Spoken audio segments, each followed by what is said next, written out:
सुप्रभात बच्चों, मैं आशीष कुमार एक बार फिर से हाजिर हूँ आप सबके सामने एनसीईआरटी कक्षा 5 की पाठ्यपुस्तक रिमझिम के अध्याय 1 के दूसरे भाग के साथ। हम लोग अभ्यास प्रश्न कर रहे थे और उसमें से अभ्यास प्रश्नों के 3 भाग कर चुके थे। आते हैं चौथे भाग पे। चौथा भाग है सींग और जौ।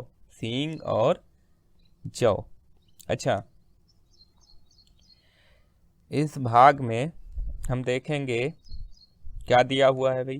पहली बार में मंत्री के बेटे ने भेड़ों के बाल बेच दी। पहली बार में क्या किया, जो मंत्री का बेटा था, लोनपोगार का बेटा, उसने भेड़ों के बाल बेच दिया और दूसरी बार में भेड़ों के सींग बेच डाले, है ना। लड़की ने जैसा जैसा बताया वैसा उसने किया। अच्छा, जिन लोगों ने ये चीज़ें खरीदी होंगी, है ना किसी ने खरीदी होंगी और पैसे दिए होंगे तभी तो वो जो है अनाज के बोरे ला पाया है। तो जिन लोगों ने ये चीज़ें खरीदी उन्होंने भेड़ों के बालों और सींगों का क्या किया होगा, है ना। भेड़ों के बाल खरीदे, सींग खरीदे, उनका किया क्या होगा ये आपको बताना है सोच के। अच्छा, ये काफ़ी जो है मज़ेदार है। देखो, भेड़ों के बाल से हम जानते हैं क्या बनता है, ऊन। क्या बनता है, ऊन। अच्छा, और ऊन से क्या बनते हैं, शॉल, स्वेटर, है ना। और तुम्हारे सर्दी वाली टोपियाँ, ये सब चीज़ें किससे बनती हैं, ऊन से। तो भेड़ों के बाल जिसने खरीदे होंगे उन्होंने उससे ऊन बनाया होगी और ऊन से क्या बना होगा, गरम कपड़े, है ना। बहुत अच्छे। और जिन्होंने सींग खरीदे होंगे, सींग बहुत सारे सजावट की चीज़ों में इस्तेमाल किए जाते हैं, तो उसने सजावट की चीज़ें बनाई हों। ठीक है। अच्छा, अगले भाग पे आते हैं। अगला भाग है बात को कहने के तरीके।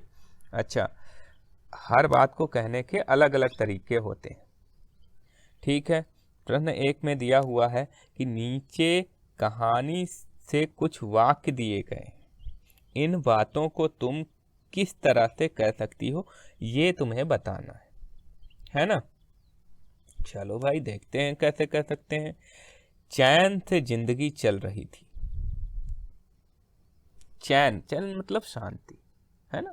चैन से जिंदगी चल रही थी मतलब जीवन शांतिपूर्ण ढंग से जो है कट रहा था। तो इसको हम लिख लेंगे, या फिर यह लिख सकते हो कि एकदम आनंदमय जीवन चल रहा था, है ना, ये कह सकते हो। खा नंबर पे दिया हुआ है होशियारी उसको छू कर भी नहीं गई थी। छू कर भी नहीं गई थी मतलब एकदम भी होशियार नहीं था वो एकदम होशियार नहीं था, बिल्कुल भी होशियार नहीं था, है ना, भोला था। अच्छा, मैं इसका हल निकाल देती। ठीक है। अच्छा, हल निकालना मतलब उपाय बताना। हल निकालना मतलब उपाय बताना। कोई समस्या है उसके बारे में सुझाव देना कि वो समस्या कैसे जो है हल हो सके, सुलझ सके। ठीक है। तो मैं इसका हल निकाल देती हूँ। इसको बदला है मैंने, मैं इसका उपाय बताती हूँ। मैं इसका उपाय बता देती हूँ। अच्छा, उनकी अपनी चालाकी धरी रह गई, है ना। धरी रह गई मतलब कोई चीज धरी रह गई। मान लो कि युद्ध हो रहा है और तुम्हारे पास बहुत सारे हथियार हैं, लेकिन फिर भी तुम उनको इस्तेमाल नहीं कर पाए, तो क्या हुआ, आपके सारे हथियार धरे रह गए, व्यर्थ साबित हुए। तो ऐसे ही यहाँ पर है कि उनकी चालाकी धरी रह गई मतलब उनकी चालाकी काम ही नहीं आई। किनकी चालाकी की बात हो रही है यहाँ पर, लोनपोगार के, जो तिब्बत के मंत्री हैं, क्योंकि उन्होंने लड़की से राख की रस्सी मांगी थी और उसने राख की रस्सी लाके दे दी। अब देखो, लोनपोगार का बेटा होशियार नहीं था। ठीक है, लोनपोगार का बेटा होशियार नहीं था। अच्छा, दो शब्द होते हैं, एक तो होशियार और दूसरा चालाक। इन दोनों में अंतर होता है, कुछ अंतर होता है। अच्छा, किस आधार पर किसी को तुम चालाक या किसी को होशियार कहोगे? ठीक है। इसी प्रकार भोला और बुद्धू, इसके बारे में भी सोचो और कक्षा में चर्चा करो। तो चर्चा कक्षा में नहीं, हम लोग ग्रुप पर करेंगे, है ना, वही हमारी इस समय कक्षा है। तो देखो, होशियार जो शब्द है, मान लो तुम्हारे किसी मित्र ने किसी समस्या में तुम्हारी बहुत ही अच्छे से मदद कर दी, तो मित्र को क्या बोलोगे? कोई प्रश्न तुम्हें गणित में नहीं आता था और उसने एकदम अच्छे तरीके से बता दिया तुम्हें, तो उसे क्या बोलोगे? उसे बोलोगे होशियार। क्या बोलोगे? होशियार है वो। अच्छा, लेकिन क्या करे वो, कोई तुम्हारा मित्र है, वो परीक्षा में प्रथम आने के लिए तुम्हें चीजें बताए ना, छुपा ले तुमसे, है ना, तो क्या कहोगे? चालाक। तो होशियार का हम जो प्रयोग करते हैं वो करते हैं सकारात्मक अर्थ में, अच्छे अर्थ में करते हैं होशियार, है ना। होशियार होना अच्छे अर्थ में प्रयोग करते हैं, इसका मतलब है समझदार। लेकिन चालाक जो है, इसका प्रयोग हम करते हैं नकारात्मक अर्थ में, यानी कि खराब या बुरे अर्थ में करते हैं। इसका मतलब होता है चतुर। बात समझ आई? चलो आगे देखते हैं। भोला शब्द का अर्थ क्या होता है? सीधा साधा। भोला शब्द का ये भी जो है क्या है? सकारात्मक अर्थ में है, अच्छे अर्थ में है। मतलब भोला होना मूर्ख होना नहीं है। भोला होना मतलब सीधा साधा होना, ज़्यादा दुनियादारी ना करना, वो है भोला। लेकिन वो मूर्ख नहीं होता, वह जानकार और पढ़ा लिखा तो होगा, लेकिन हृदय से सीधा है, हृदय से सीधा है। लेकिन बुद्धू जो शब्द है, इसका मतलब क्या है? इसका मतलब सीधा साधा नहीं, इसका मतलब है मूर्ख, मूर्ख या फिर बेवकूफ। ठीक है। अच्छा, तो लड़की जो थी उसको तुम समझदार कहोगे या बुद्धिमान?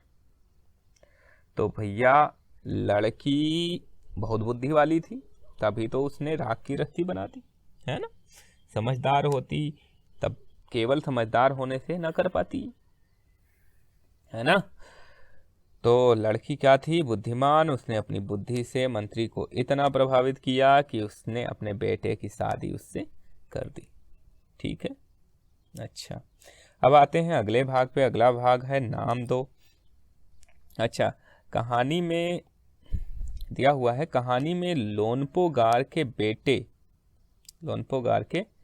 बेटे और लड़की को कोई नाम नहीं दिया गया है ना।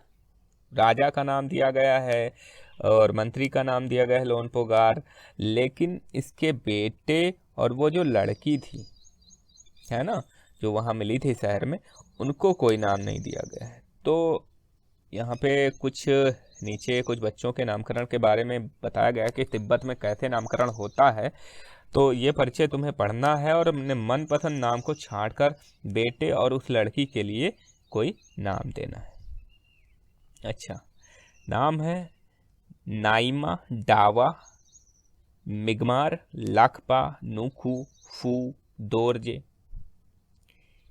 ये क्या है? ये कोई खाने की चीज या घूमने की जगहों के नाम? जी नहीं, ये हैं तिब्बती बच्चों के कुछ नाम। ये सारे नाम तिब्बत में शुभ माने जाते हैं। नाइमा जो नाम है वो दिया जाता है रविवार को जन्म लेने वाले बच्चों, और मानते हैं कि इससे बच्चे को उस दिन के देवता सूरज जैसी शक्ति मिलेगी, और जब जब उसका यह नाम पुकारा जाएगा यह शक्ति बढ़ती जाएगी। सोमवार को जन्म लेने वाले बच्चों का नाम डावा रखा जाता है। यह लड़का लड़की दोनों का नाम हो सकता है। तिब्बती भाषा में डावा के दो मतलब होते हैं, सोमवार और चांद। ठीक है, यानी डावा चांद जैसी रोशनी फैलाएगी और अंधेरा दूर करेगी। तिब्बत में बुद्ध के स्त्री पुरुष रूपों पर भी नाम, बुद्ध कौन है? गौतम बुद्ध, है ना, रूपों पर भी नामकरण करते हैं, खासकर दोलमा, ये नाम, दोलमा नाम बहुत मिलता है। यह बुद्ध के स्त्री रूप तारा का ही तिब्बती नाम है। बुद्ध के स्त्री रूप का नाम, तिब्बती नाम क्या है? दोलमा। ठीक है, तो इसमें से छांटो और रख लो। इसमें से ये मैंने 2 लिखे हुए हैं, कौन कौन से? एक तो मिगमार, दूसरा डावा, है ना। बेटे का नाम हमने रखा है मिगमार और लड़की का नाम डावा। ठीक है, तो इस तरह ये हिंदी के जितने भी प्रश्न थे वो पूरे हो चुके हैं और आगे हम अध्याय 2 शुरू करेंगे। और आपकी अगर कुछ समस्याएं हैं तो वो पूछिए, जिसे हम दोबारा से समझाएंगे। तब तक के लिए धन्यवाद।